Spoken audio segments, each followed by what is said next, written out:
Hello and welcome to Hawaii Volcanoes National Park by Sarah Mahajan. So today we're going to be talking about Hawaiian National Park. Hawaii National Park is found on the group of islands known as the Hawaiian Archipelago Islands. This is the most geographically isolated group of islands in the world. As you can see in the picture here, the park itself actually lies on the southeastern edge of this island. This island is the youngest and largest island of the group of Hawaiian islands, which we will talk about later, and the park itself was found in 1916. As you can see to the right in the right picture, there are 5 main volcanoes on this island, and within the park you can see that Mauna Loa and Kilauea are 2 of the main volcanoes that are in this park. So Hawaii National Park lies on a geological hotspot. This is very unique in terms of plate tectonics. Volcanism that occurs on a hotspot is very different than volcanism that occurs on a subduction zone or a plate spreading center. So at a hotspot, the volcanism occurs in the middle of a crustal plate. This can either be an oceanic plate or a continental plate. This usually typically occurs at a point in the crust that is usually very thin or weak, or a point where the magma is extremely hot. At this point, the magma will break through the crustal plate, starting the beginning stages of volcanism, forming volcanoes. As you can see here, this is a picture of the Pacific Plate with the Hawaiian Islands on it. There is a fixed hotspot in the Pacific Plate that the islands of Hawaii lie above. The Pacific Plate moves northwestward and continually. So the plate itself is actually moving over the hotspot, which is fixed. As a result, over millions of years, we'll see a changing geology of the landscape. As the plate moves, points that used to be on the hotspot, where volcanoes formed, those volcanoes will become extinct and start to become eroded. Then, since as the plate is moving, a new landscape will be moved over the hotspot, and new volcanoes will form over this hotspot and become active. So it's really this movement of the plate over the fixed spot in the Earth's mantle that is the real driving force of the landscape of Hawaiian volcanism. As you can see, this is a picture of one of the 2 main mountains in Hawaii National Park, Kilauea. The hotspot lies 70 miles beneath the ocean floor. Right now, Kilauea is right over it, so the molten rock rises and fuels the continuous eruptions of the Kilauea volcano. As you can see here, there are many different types of eruptions that occur through craters and also through flank eruptions as well. So this actually ties into the main Hawaiian Emperor Seamount chain. So as we mentioned earlier in the first slide, the Hawaii National Park is only part of one little part of the Seamount chain. The Seamount chain is a series of volcanoes and seamounts. Seamounts are just submerged volcanoes that lie beneath the ocean sea level, and this extends across the Pacific. This Pacific range extends across the Pacific Ocean, as you can see here in the picture. So this chain has formed above the hotspot in the Pacific Plate. As I mentioned before, the plate moves northwestward, moving this oceanic crust over the hotspot. This creates new volcanoes and renders the older volcanoes that have moved past the hotspot inactive and eroding. So the Hawaiian Emperor Seamount chain can be divided into 3 subsections. The first is the Hawaiian Archipelago, which is what we talked about on the first slide. This is the group of islands that is closest to the hotspot currently. It is the youngest part of the chain, being 400,000 to 5.1 million years old, and is very volcanically active. This is where the island of Hawaii and Hawaii Volcano National Park are found. The youngest volcano in the island is the island of Hawaii itself, out of this entire range. Its surface lava is all less than 1 million years old. So, moving on to the second subsection of the seamount chain is the northwestern Hawaiian Islands. These volcanoes have already seen extensive erosion and range between 7.2 and 27.7 million years old. Most of them have eroded to atolls, atoll islands, and just extinct island volcanoes as well. Third, the final group in this seamount chain is the emperor seamounts. These are the oldest ones, ranging from 39 to 85 million years old, and they, as a result, are the most heavily eroded. These are the ones that have moved the farthest away from the hotspot. There is also, it's interesting to note, you can see in the picture, there is an elbow in the chain that occurs with these at the beginning of this seamount chain. The bend is caused actually by the hotspot, the movement of the plate over the hotspot. So, all the volcanoes in the Emperor Seamount Range are below sea levels and are below sea level and are now seamounts or guyats. So they are very heavily eroded. None of them are above sea level anymore.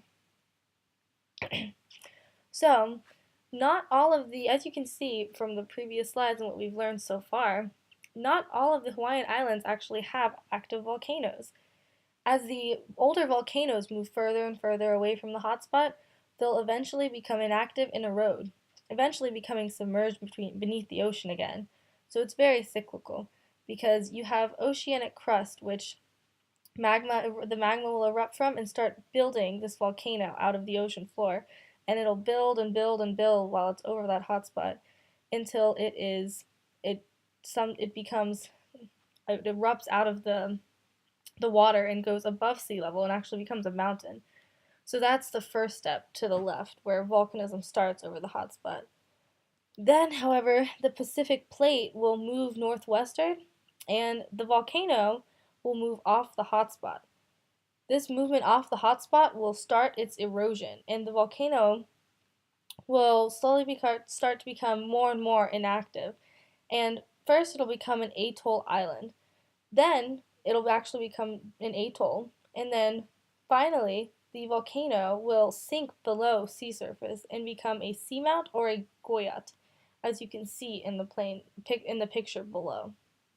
So, volcanoes go through this is the volcanic cycle of life from when they start and they are created over the hotspot and following them until they move off the hotspot and eventually become eroded into a seamount below sea level. So, if we compare this to Yellowstone National Park, which we talked about in previous lectures, it's interesting to note that both Hawaii National Park and Yellowstone National Park are located on a geological hotspot.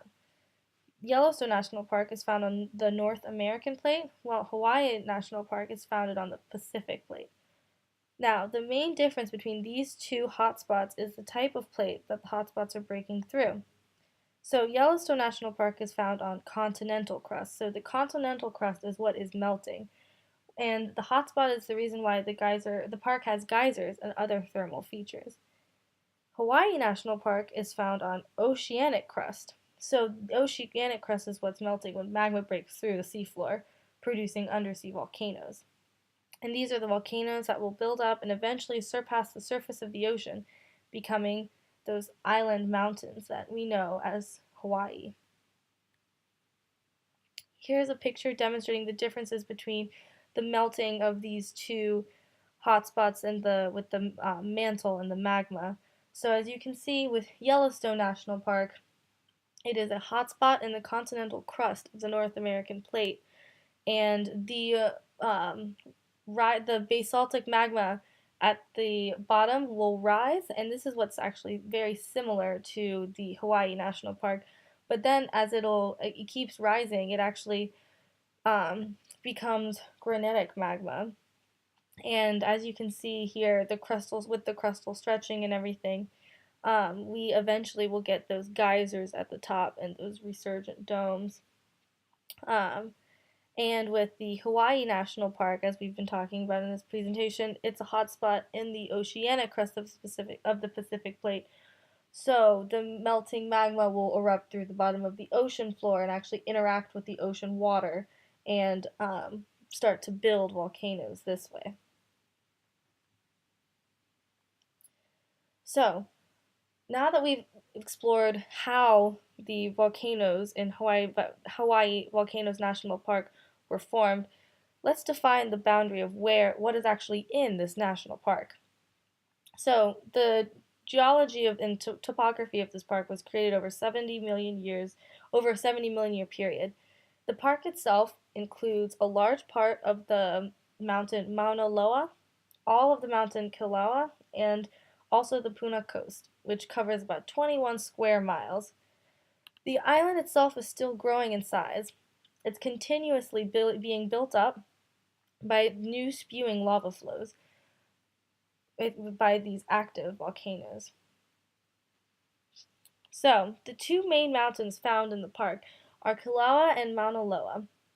These are some of the world's two most active volcanoes.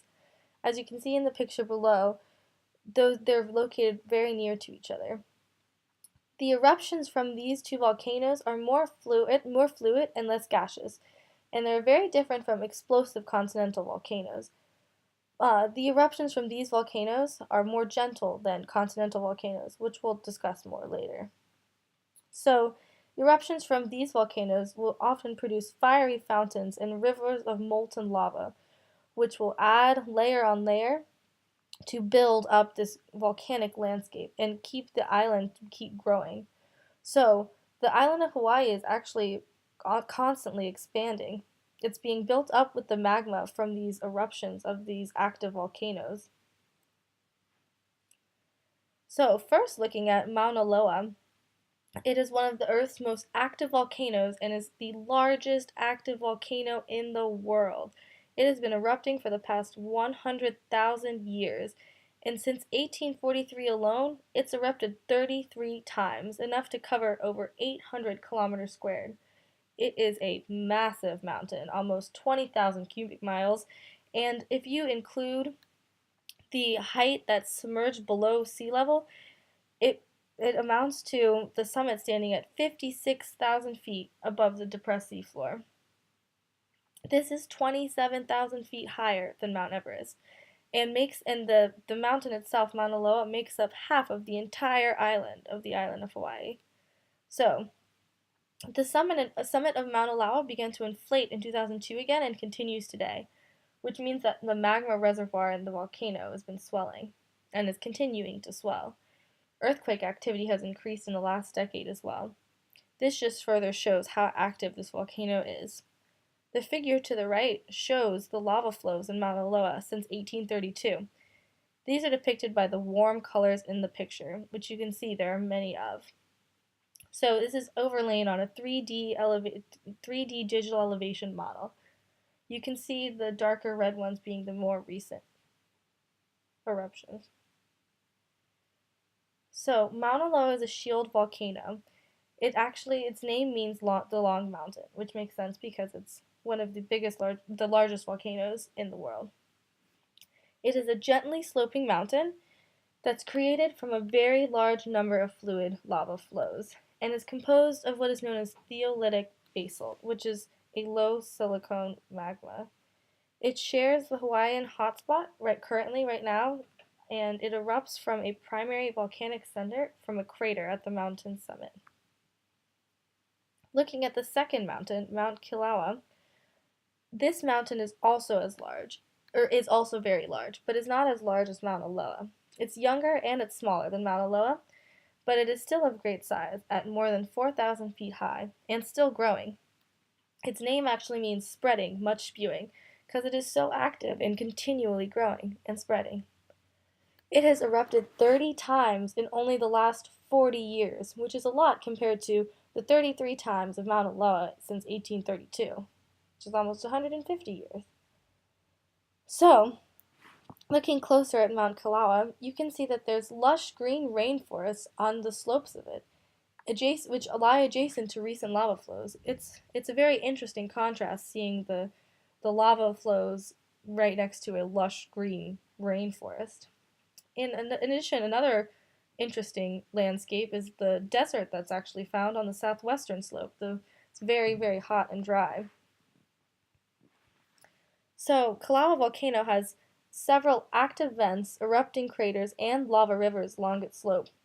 The bottom image on the left shows a lava flow through the green rainforest of the volcano, which we talked about on the last slide. And the top image shows an erupting crater inside an active vent. The active vent is known as Pu'o Uo vent, and it's one of the most prominent vents on the volcano. So Mauna Loa and Kalawa are both shield volcanoes. Hotspot volcanoes are considered to be more gentle volcanoes, and Hawaii's volcanic eruptions are actually known for their gentleness. It's a characteristic of this type of volcano. It's a lot more gentle than the violent eruptions of continental volcanoes, such as Mount St. Helens or Mount Rainier, as you see here. Those explosions are much, much more violent than these. These are known to be very, very gentle. So, as you can see in the picture, this just shows you a size comparison as well of shield volcanoes versus composite volcanoes. Shield volcanoes are a lot more sloping as well, whereas the composite volcano in this picture, Mount Rainier, is much more steep. Hawaiian eruptions from these two mountains, Mauna Loa and Kalawa, are characterized by the eruption of highly fluid basalt lavas with low gas content. Basaltic lava, as you'll remember, is a low silica magma content. So, looking at the difference between magma and lava. Magma is when the molten rock actually exists beneath the Earth's crust. The minute that molten rock exits the crust, becomes extruded from the crust, it becomes classified as lava. So this occurs during events such as a volcanic eruption. Here are some pictures of lava rivers that run through Hawaii National Park. Quite incredible. There are also common volcanic eruptions in the active vents near the summit of these shield volcanoes.